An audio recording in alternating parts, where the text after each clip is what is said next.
ជំរាបសួរបងប្អូនទាំងអស់គ្នាដោយបងប្អូនបានឃើញនៅក្នុងវីដេអូនឹងចឹងគឺស្ថានភាពនៅតំបន់ថ្មដាគឺរងការខូចខាតហ្នឹងគឺច្រើនមែនទែនហេដ្ឋារចនាសម្ព័ន្ធនានាផ្ទះសម្បែងតូចធំសាលារៀនផ្លូវជាតិអគារតូចធំកន្លែងលក់អីវ៉ាន់កន្លែងលក់ចាប់ហួយហាងក៏ដូចជាតំបន់ផ្សេងដែលនៅក្នុងតំបន់ថ្មដាហ្នឹងទទួលរងការខូចខាតហ្នឹងគឺច្រើនមែនតើណាដោយបងប្អូនបានឃើញនៅក្នុងវីដេអូមួយហ្នឹងគឺតបរបស់សៀមអ្នកបានប្រើប្រាស់នៅយន្តហោះក៏ដូចជាក្របផ្លោងផ្សេងបានទម្លាក់មកតំបន់ថ្មដាហ្នឹងគឺច្រើនណាស់បងប្អូនច្រើនណាស់ដោយបងប្អូនបានឃើញនៅក្នុងវីដេអូហ្នឹងអញ្ចឹងហើយនេះគ្រាន់តែជាផ្នែកមួយណាជាផ្នែកមួយនៃសង្គ្រាមឬមួយក៏ជាផ្នែកមួយនៃកន្លែងខូចខាតតែប៉ុណ្ណោះប៉ុន្តែវាមាននៅកន្លែងផ្សេងទៀតដូចជាតំបន់ភូមិជោគជ័យភូមិព្រៃច័ន្ទច្រកបឹងត្របែកប្រាសាទព្រះវិហារប្រាសាទតាកបីប្រាសាទតាមាន់ក៏ដូចជាតំបន់ផ្សេងទៀតគឺទទួលរងការខូចខាតខ្លាំងណាស់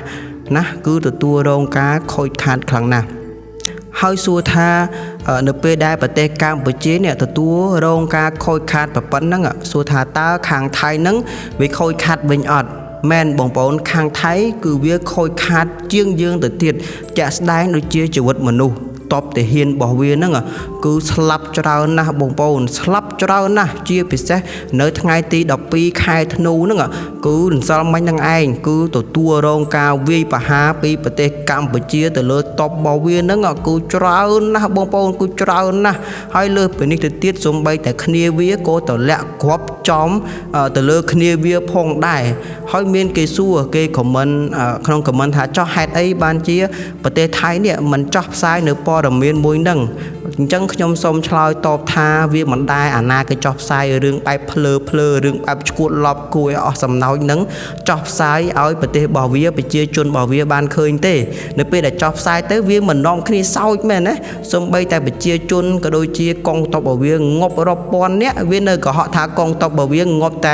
20-30នាក់ណាវាកុហកដល់ថ្នាក់ប៉ុណ្្នឹងហើយសួរថារឿងកំពេចកំពុករឿងគួរឲ្យអស់សំណោចបែបហ្នឹងសួរថាវាចោះផ្សាយអត់ពលគឺវាអត់ចោះផ្សាយឲ្យប្រជាជនរបស់វាដឹងទេណាពលគឺវាអត់ចោះផ្សាយឲ្យប្រជាជនរបស់វាដឹងទេអញ្ចឹងយើងមកដឹងណាយើងមកដឹងអំពីស្ថានភាព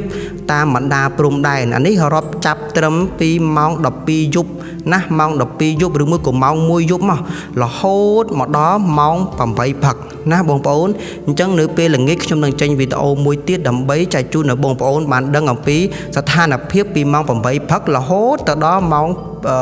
5ល្ងាចអញ្ចឹងណាបងប្អូនអញ្ចឹងស្ថានភាពព្រំដែនចាប់រាប់ត្រឹមម៉ោង1យប់រហូតមកដល់ម៉ោង8ព្រឹកនេះគឺនៅវេលាម៉ោង2យប់ពីអាត្រៀតហ្នឹងគឺសៀមបានបើកការវាយប្រហារនៅច្រកកោះកុងដែលប្រជាជនរបស់យើងនេះដែលប្រជាជនស្រុតត្រង់ហ្នឹងគឺកំពុងតែដេកពួនលងលក់ស្រួលផងស្រាប់តែរងការវាយប្រហារពីកងទ័ពរបស់សៀមបាញ់គ្រាប់នឹងឲ្យទម្លាក់ចូលនៅតំបន់ច្រកកោះកុងនឹងឯងឬមួយក៏ខេត្តកោះកុងដែលបណ្ដាឲ្យប្រជាជនជាច្រើនអ្នកណារើប្រវត្តិរើអីវ៉ាន់អ្នកខ្លះ3កូនអ្នកខ្លះសវ៉ានេះសវ៉ានោះសវ៉ារកប្រពន្ធសវ៉ារកកូនអញ្ចឹងទៅនាំគ្នារើកន្លែងទៅរកទីទួលដែលមានសុខសុវត្ថិភាពអញ្ចឹងដូចបងប្អូនប្រហែលជាបានឃើញហើយក្នុងបណ្ដាសង្គម Facebook គឺប្រជាជនខ្មែរយើងយប់មិញនេះគឺបានរើប្រវត្តិរើអីវ៉ាន់ហ្នឹងគឺច្រើនមែនតើដើម្បីទៅរកទីកន្លែងសុខសុវត្ថិភាពនេះបើគិតត្រឹមម៉ោង2រហូតមកដល់ម៉ោង3យប់បងប្អូននៅវេលាម៉ោង3យប់ជាងហ្នឹងសៀមគឺវាបានបើកការវាយប្រហារបំផ្ទុះស្ពានដែលឈ្មោះថាមេទឹកស្អាតឈ្មោះស្ពានហ្នឹងណាឈ្មោះមេទឹកស្អាតគឺបានវាយប្រហារកំទេចស្ពាននេះចោលដោយវាបាននិយាយថាគឺវាយកំទេចស្ពាននេះគឺដើម្បីកុំឲ្យកងទ័ពរបស់ខ្មែរយើងហ្នឹងដឹកជញ្ជូនសម្ភារវុធតាមស្ពានហ្នឹងបានអញ្ចឹងណាអានេះវាជាលេសរបស់វាប៉ុន្តែបើយើងនិយាយអំពីច្បាប់អន្តរជាតិគឺវាជាបទអក្រិតកម្មទៅហើយដែលវាបំផ្លាញនៅស្ពានអញ្ចឹងណាបងប្អូន នេះគឺវេលាម៉ោង 3 យប់មិញហើយបន្ទាប់មកនៅវេលាម៉ោង 4 ជាងនេះសៀមវាបានប្រើប្រាស់នៅអាវុធធនធ្ងន់ឬមួយក៏ក្របផ្លោងដែលបាញ់ចេញពីនាវារបស់វាបងប្អូនឥឡូវនេះវាប្រើយន្តហោះទម្លាក់មកលើប្រទេសកម្ពុជាវាទម្លាក់អត់បាន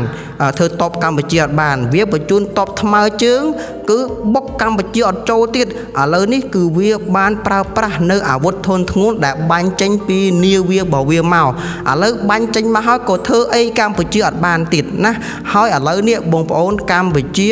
គឺតបកម្ពុជាកំពុងតែឈរជើងយ៉ាងល្អណាកំពុងតែឈរជើងយ៉ាងល្អហើយតបកម្ពុជាក៏បានទៅឈរជើងនៅតំបន់ច្រកកោះកុងដែរព្រោះដោយសារតែបន្តិចទៀតនៅតំបន់ហ្នឹងនឹងមានសង្គ្រាមកើតឡើងហើយយប់មិញហ្នឹងគឺតបកម្ពុជាបានទៅការពារនៅតំបន់ហ្នឹងប៉ុន្តែអត់ទាន់មានសង្គ្រាមបាញ់គ្នាទៅវិញទៅមកនៅតំបន់ខេត្តកោះកុងហ្នឹងទេដោយសារតែតបកម្ពុជាចាំឲ្យប្រជាជនដែលគាត់រស់នៅតំបន់កោះកុងហ្នឹងជំលះទៅរកទីកន្លែងដែលមានសុខសុវត្ថិភាពសិនដោយសារតែយើងដឹងស្រាប់ហើយនៅពេលដែលអាស៊ាននេះវាបាញ់មកយើងបើសិនជាយើងតដៃទៅវាភ្លាមច្បាស់ណាស់នៅកន្លែងហ្នឹងនៅកន្លែងកោះកុងហ្នឹងវានឹងទម្លាក់គ្រាប់ចូលមកកន្លែងហ្នឹងទៀតដែលបណ្ដាឲ្យប្រជាជនស៊ីវិលស្លូតត្រង់ហ្នឹងទទួលរងនៅគ្រាប់ហ្នឹងតែម្ដងអញ្ចឹងហើយមានតែឲ្យប្រជាជនយើងហ្នឹងជំលះចេញឲ្យអស់ហើយចាំតបរបស់យើងហ្នឹងចាប់ការពួកអាដៃហ្នឹងម្ដងណានេះហើយគឺជាយុទ្ធសាស្ត្ររបស់ទាហានខ្ញុំប្រហើបតែប៉ុណ្្នឹងទេហើយមួយទៀតបងប្អូនសៀមគឺវាតបផ្លូវហើយវាវាយកម្ពុជាយើងអត់បែកនៅតំបន់ប្រាសាទតាកបីប្រាសាទខ្នាប្រាសាទតាមាន់តំបន់ឧត្តរមានជ័យច្រកបឹងតគួនភូមិព្រៃច័ន្ទភូមិជោគជ័យនៅមានកន្លែងជាច្រើនទៀតខ្ញុំរាប់អត់អស់ទេវាច្រើនពេកអញ្ចឹងគឺវាយតំបន់កម្ពុជាទាំងអស់ហ្នឹងគឺវាយអត់បែកទេគឺវាយអត់បែកបុកសម្រុកគឺអត់ចូលតែម្ដងបងប្អូនគឺបុកអត់ចូលទេហេតុដូច្នេះហើយបានអាស៊ាននឹងវាបែរមកវាយនៅតំបន់កោះកុងម្ដងក្រៃលោវាមានឱកាសក្នុងការកាន់កាប់នៅតំបន់កោះកុងនឹងអញ្ចឹងណាប៉ុន្តែបើសិនជាតបកម្ពុជាការពារនៅតំបន់កោះកុងនឹងជាប់មួយទៀតពោគឺសៀមនឹងចប់តែម្ដងបងប្អូនគឺចប់តែម្ដងអត់មានឱកាសឈ្នះកម្ពុជាសូម្បីតែ 30% ណាបងប្អូនសូម្បីតែ 30% ហើយយប់មិញនេះបងប្អូននៅតំបន់ប្រាសាទតាមាន់អធិស្ឋាននៅតំបន់អានសេះប្រាសាទព្រះវិហារនៅភ្នំត្រប់ហើយនឹងច្រកបឹងត្រកួនយប់មិញនេះផុតពីវេលាម៉ោង 10 ហ្នឹងក៏មានការបាញ់បោះគ្នាដែរប៉ុន្តែគ្រាន់តែថាផុតពីវេលាម៉ោង 12 មកគឺបាញ់បោះហ្នឹងគឺវាមិនខ្លាំងទេណាបងប្អូនគឺវាមិនខ្លាំងទេអញ្ចឹងហើយខ្ញុំបានខ្ជិលរៀបរាប់ប្រាប់បងប្អូនត្មងទៅហើយកន្លែងផ្សេងទៀតដូចជាប្រាសាទខ្នាប្រាសាទតាកបីក៏មានការបាញ់បោះដែរការពីម្សិលមិញហ្នឹងប៉ុន្តែវាបាញ់បោះប្លង់តែមួយគ្រាប់2គ្រាប់ឬមួយក៏3គ្រាប់អីអញ្ចឹងទេវាអត់ដូចចំណុចទាំង4ដែលខ្ញុំបានរៀបរាប់ដូចជាភ្នំត្រប់អានសេះប្រាសាទព្រះវិហារហើយនឹងច្រកបឹងត្រកួនអូខ្ញុំចង់វល់បងប្អូនច្រកបឹងត្រកួនគឺតំបន់4ហ្នឹងយប់មិញហ្នឹងគឺប្រយុទ្ធស៊ីសាច់ហត់ឈាមជាមួយគ្នាហ្នឹងគឺខ្លាំងណាស់ដោយវាប្រយុទ្ធទិសទាំង4ហ្នឹងអត់ឈ្នះកម្ពុជាវាក៏បានទៅបំផ្លាញស្ពានដែលមានឈ្មោះថាមេទឹកស្អាតស្ពានហ្នឹងណាបងប្អូនឈ្មោះថាមេទឹកស្អាតហើយបើសិនជាខុសទាស់អធិស្ឋានណាខ្ញុំបាទអត់បានស្រូវជ្រាវវែងឆ្ងាយទេអាឈ្មោះស្ពានហ្នឹងព្រោះដោយសារតែថ្ងៃហ្នឹងខ្ញុំចុះលវរៀនដែរអញ្ចឹងណាក៏បានបំផ្លាញស្ពានហ្នឹងដោយវាយល់ឡះថាវាខ្លាចតបកម្ពុជាដឹកសម្ពាវុធតាមស្ពានហ្នឹងដើម្បីទប់ស្កាត់វាអញ្ចឹងណាបងប្អូនហើយហ្នឹងហើយបងប្អូនខ្ញុំបាទមានតែប៉ុណ្្នេះទេឆ្លៀតណាស់បងប្អូនមិញហ្នឹងគឺកំពុងតែរៀនហើយចេញលេងអញ្ចឹងទៅខ្ញុំបាទក៏ឆ្លៀតដើម្បីមកធ្វើវីដេអូដើម្បីចែកជូនដល់បងប្អូនបានស្ដាប់អញ្ចឹងណាហើយខ្ញុំអត់ដឹងថានិយាយទៅនេះខុសឬមួយក៏ត្រូវទេដោយសារតែនិយាយភ្លាមឬខតយកភ្លាមហើយគឺកាត់តបង្ហោះឲ្យបងប្អូនបានមើលតែម្ដងហើយវីដេអូនេះប្រហែលជាខ្ញុំបង្ហោះនៅវេលាម៉ោង 11 ឬមួយក៏ 12 ឬមួយក៏ម៉ោង 1 អញ្ចឹងបើសិនជា ម៉ោងខាងមុខទៀតណាបើសិនជាចាប់ពីម៉ោង 8 ព្រឹករហូតដល់ពេលល្ងាចហ្នឹងបើសិនជាស្ថានភាពតាមបណ្ដាព្រំដែនហ្នឹងមានការប្រែប្រួលហ្នឹងខ្ញុំនឹងផ្ដល់ដំណឹងឲ្យបងប្អូននៅវីដេអូក្រោយៗទៀតអញ្ចឹងហ្នឹងហើយបងប្អូនខ្ញុំបាទខន្តីអធិស្ឋានពិតមែនចំពោះពាក្យសម្ដីដែលនិយាយទៅក្រៃលោមានការខុសឬមួយក៏ខ្វះខាតត្រង់ចំណុចណាសូមបងប្អូនខន្តីអធិស្ឋានពីសំណាក់ខ្ញុំបាទ Story BK